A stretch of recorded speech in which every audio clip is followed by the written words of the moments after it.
সুপ্রভাত বন্ধুরা, সোমার ঘর সংসারের আরও একটা নতুন ব্লগে আপনাদেরকে স্বাগত। আজ হলো মঙ্গলবার। তো সকালবেলায় আমরা ঘুম থেকে উঠে একসঙ্গে সবাই মিলে বসে চা খেয়ে নিচ্ছি। কর্তামশাই রেডি হয়েছে মাঠে যাবে বলে, আর ছেলে চা খাচ্ছে। ও এনসিসি আছে, ও আজকে আর মাঠে যাবে না। আর আমি আজকে মাঠে যাব না, ছেলের এনসিসি আছে, সঙ্গে আমারও কিছু কাজ আছে বাড়িতে, তাই আজকে আর মাঠে যাওয়া হবে না। তো আমি চাটা খেয়ে নিই, ওরা খাচ্ছে। তারপরে আপনারা সারাদিন সঙ্গে থাকুন। আজ একটু বেড়াবো বাইরে, তাই একটু ব্যস্ততা। তো ছেলে চা খেয়ে উঠে নিজের ড্রেসটা একটু প্রেস করে নিচ্ছে। আজকে আমি ইচ্ছে করে বলেছি, প্রত্যেক দিন আমি করে দিই। আমি বলেছি এবার থেকে নিজের কাজ নিজে অভ্যাস করো, তাই একটু নিজেই নিজের ড্রেসটাকে প্রেস করছে পরবে বলে। তো করাতে আবার খুব খুশি। আমি পিছন থেকে ভিডিও করছিলাম, বুঝতে পারিনি। যখন আওয়াজ দিলাম তখন তাকিয়ে আবার হেসে দিল যে আমি প্রেস করছি সেটা আবার ভিডিও করে দেখাচ্ছ। যাই হোক, তো ও প্রেস করে নিল, নিয়ে তারপর ও এবার রেডি হবে। আর আপনারা সারাদিন সঙ্গে থাকলে বুঝতে পারবেন কোথায় যাব, সবটাই আপনাদেরকে জানাবো, দেখাবো।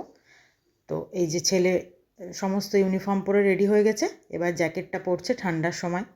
তারপর নিচে গিয়ে ও বেরিয়ে যাবে, 7:30টায় ও বেরোবে। তারপর ও বাড়িতে থাকা পর্যন্ত আমার কাজ শুরু করার উপায় নেই। এবার ও বেরোনোর পর আমি তখন আমার রোজকার কাজ শুরু করব। সব কিছুতে এখনও পর্যন্ত ওকে হেল্প করতে হয়, মানে এটা চাই ওটা চাই, এটা লাগবে মা, এটা কোথায়, চিৎকার চেঁচামেচি। এই যে নিচে বসে এখন নিজের জুতোটা পরে নিচ্ছে, এরপর বেরিয়ে যাবে। তো ও গাড়ি নিয়ে চলে যাবে। আজ আমার যদিও কোথাও যাওয়া নেই, বাজারও যাওয়া নেই, আর মাঠে তো যাবই না। তো ও গাড়ি নিয়ে চলে যাচ্ছে, আর কর্তামশাই তো আগেই মাঠে বেরিয়ে গেছে। তো ওকে এবার আমি দুর্গা বলে ও চলে যাওয়ার পর আমি এবার কাজ শুরু করব। তো ও চলে যাওয়ার পর আমি সোজা চলে এলাম ছাদে। এই কাজটা রোজ মাই করে থাকে, মানে ছাদে এসে একটু পাখিদেরকে একটা রুটি আগের দিন রাতে করা থাকে, সেই রুটিটা একটু দেওয়া। তো মা আজকে যেহেতু নিচে কাজ করতে শুরু করে দিয়েছে কলপারে, তো ওই জন্য আমি চলে এলাম। তো এদেরকে কিন্তু রুটিটা দিয়ে ভালোই লাগে, এরা যখন খায় প্রচণ্ড ভাল লাগে। সব একসঙ্গে পাখিগুলো এক ঝাঁক চলে আসে। তাও আজকে একটু লেট হয়েছে বলে একটু পাখিগুলো কম এলো, অন্যদিন কিন্তু আরও এক ঝাঁক করে বেশি আসে। মানে দেখতে খুব ভালো লাগে, একদম সব একসঙ্গে এসে বসে, অত্যন্ত সুন্দর লাগে। আর নিচে কুকুরকেও কর্তামশাই রোজ বিস্কুট খাওয়ায়। তো নিচে এসে আমি চটপট রান্না বসিয়ে দিলাম। এই যে পোস্ত আর কাঁচা লঙ্কা একসঙ্গে বেটে নেব, আর এখানে কাটা রয়েছে টমেটো, কাঁচা লঙ্কা, ধনেপাতা, কড়াইও বসিয়ে দিয়েছি। এদিকে আমার হয়ে গেল ডাল। আজ এত তাড়াতাড়ি রান্নার কারণ আছে, বললাম যে একটু বেরোবো, আর শাশুড়ি মা আসবে ও বাড়ি থেকে, সবাই মিলে একসঙ্গেই যাব। তো আজকে মঙ্গলবার, নিরামিষ রান্না। ডাল হয়ে গেল। এবার রান্নাবান্না সব কমপ্লিট করে নিয়েছি, গ্যাস পরিষ্কার করে নিয়েছি, নিয়ে এবার একটু কফি করে নেব। কফিটা করে ফ্লাক্সে ভরে নেব, ওটা সঙ্গে করে নিয়ে যাব। আর যেহেতু রান্নাবান্না সব কমপ্লিট, ঘরেই রাখা থাকলো, আমরা ঘুরে এসে তারপর খাওয়া দাওয়া করব। তো এই যে ফ্লাক্সের মধ্যে কফিটা ভরে নেব, আর তার মধ্যেই দেখছি শাশুড়ি মা চলে এলো কর্তামশাইয়ের সঙ্গে। কর্তামশাই দোকান থেকে ফেরার সময় একদম শাশুড়ি মাকে নিয়ে ফিরল। তো চলে এসছে যেহেতু, তো আমরা আর দেরি করব না, রেডি হয়ে বেরিয়ে পড়লাম। তো সবাই মিলে একসঙ্গে বেরোনো হলো না, যেহেতু ছেলে এখনও এনসিসি থেকে ঢোকেনি। তো ছেলে আর কর্তামশাই একসঙ্গে ওরা গাড়িতে যাবে, আমি, মা আর শাশুড়ি মা তিনজনে টোটো করে বেরিয়ে যাচ্ছি। আমরা রওনা দিলাম, কারণ এমনিতেই যেতে সময় লাগবে, আর গাড়িতে করে একসঙ্গে যাওয়াও হতো না। গেলে যদি 5 জন হতাম, 5 জন একসঙ্গে টোটো করে যেতাম, কিন্তু ছেলেটা যেহেতু এখনও আসেনি, তো আমরা তিনজনে রওনা দিলাম। এই যে শাশুড়ি মা, আমি আর আমার মা, তিনজনে একসঙ্গে টোটো করে যেতে যেতে আমরা কিন্তু এসে পৌঁছে যাচ্ছি আমাদের যেখানে যাওয়ার, মানে আমাদের গন্তব্যে। তো গন্তব্যটা হলো আজ আমাদের বিষ্টুপুর কালীবাড়ির মেলা। মেলায় আমরা ঢুকছি, মানে অনেক আগে থেকেই কিন্তু মেলার এইভাবে সমস্ত কিছু সাজিয়ে পসরাটা বসে যায়, আর এটাও দেখতে খুব ভালো লাগে।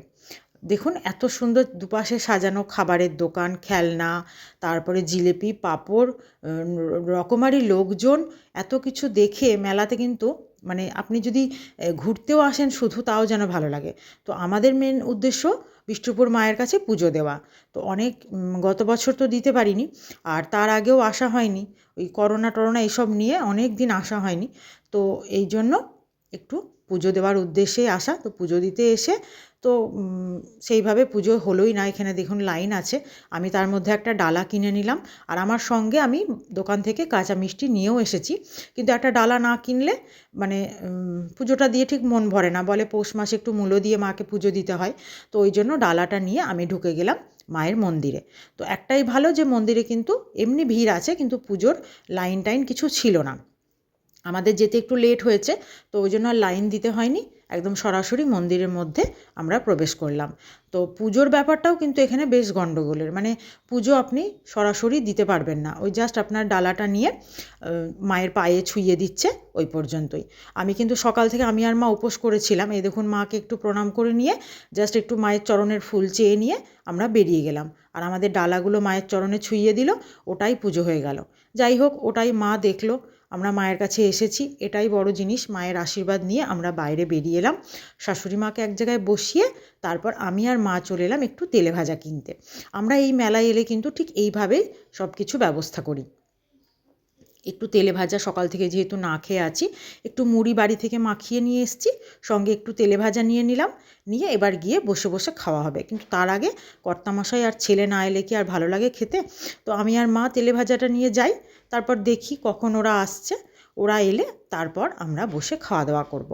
তো এই যে এইখানে শাশুড়ি মাকে একটা প্লাস্টিক এনেছি বাড়ি থেকে, প্লাস্টিকটা পেতে বসিয়ে রেখে গেছি, এই যে বসে আছে। এবার এই যে তার মধ্যে কর্তামশাই আর ছেলে চলেও এসেছে। এবার আমরা ওদেরকে একটু প্রসাদ দিলাম, ওরা প্রসাদ মুখে দিয়ে জল খেয়ে তারপরে এই যে আমরা তেলে ভাজা মুড়ি খেতে শুরু করলাম। তেলে ভাজা মুড়িটা খাবো, সঙ্গে কফি করে নিয়ে এসেছি, কফিটা খাবো। তেলে ভাজা আছে, হচ্ছে বেগুনি নিয়েছি আর ধনেপাতার পকোড়া, আর কিছু নিইনি, কারণ অনেকটা বেলা হয়েছে আর আমি আর মা খালি পেটে আছি যেহেতু। অনি তো বাড়িতে জলখাবার খেয়েছিল, কর্তামশাইও শাশুড়ি মায়ের কাছে খেয়েছিল। শাশুড়ি মায়ের মজা দেখুন, আবার বলছে তেলে ভাজাটা খাওয়াটা দেখাও আমার। যাই হোক, একটু মজা করে খাওয়া দাওয়া হলো। এরপর আমরা সবাই মিলে একটু কফি খেয়ে নেব, কফি খেয়ে তারপর ধীরে সুস্থে একটু মেলার মধ্যে ঘুরে বেড়াবো। তেমন বিশেষ কিছু নেই, যেহেতু অনিটা আগে ছোট ছিল, তখন একটু মেলায় এটা ওটা চাপার জন্য একটু জেদ করতো, বা একটু বেলুন খেলনা এসব কেনার জন্য জেদ করতো। এখন তো সে বড় হয়ে গেছে, ওসবের আর কোনো বালাই নেই, তাই আর কোনো আমাদের কেনাকাটির বালাইও নেই। আমরা একটু শুধু কফিটা খাবো, একটু মেলাটা ঘুরবো, ঘুরে সোজা বাড়ি চলে যাব। বাড়ি গিয়ে তারপর খাওয়া দাওয়া হবে, যদিও খাওয়া দাওয়াটা একটু লেটই হয়ে যাবে। যাই হোক, এখানে তো একটু খেলাম, পেটটা এখন ভরাই আছে, আর একটু তো এরকম বেড়ালে তো সব কিছু আর সব ঠিক টাইমে হয় না, একটু তো গন্ডগোল হয়ই সব কিছুর। তো ওই জন্য আমরা এবার কফি খেয়ে নিয়ে একদম উঠে দাঁড়িয়ে পড়েছি রেডি হয়ে। এবার আমরা মেলার ভেতরে চললাম একটু ঘুরতে, গোটা মেলাটা একটু ঘুরবো, দেখবো সব কীরকম দোকানপাট বসেছে। ভালোই লাগে বলুন, কি সুন্দর, মানে চারিদিকে এত লোকজন, এত দোকানপাট। বাড়ি থেকে তো চট করে আমাদের বেরোনো হয় না, আর যখন বেরোই তখন বেশ মজা করে ভালোই লাগে ঘুরতে। যাই হোক, গোটা মেলাটা একটু ঘুরে নিলাম, নিয়ে বেরোনোর সময় একটু জিলিপি কিনে নিলাম, ব্যাস এইটুকুই। জিলিপিটা কিনে নিয়ে এবার বাড়ি রওনা দেবো। হঠাৎ করে আমরা হাঁটতে লেগেছি, দেখছি পাশ থেকে নাতির গাড়িতে চেপে শাশুড়ি মা পাশ থেকে চলে আসছে, বলছে আমি আর হাঁটতে পারছি না, তাই গাড়ি নিয়ে এলাম। এবার আমি আর মা সব টোটোয় চেপে পড়েছি, আর পেছনে ছেলে আর কর্তামশাই ওরা গাড়িতে করে আসছে।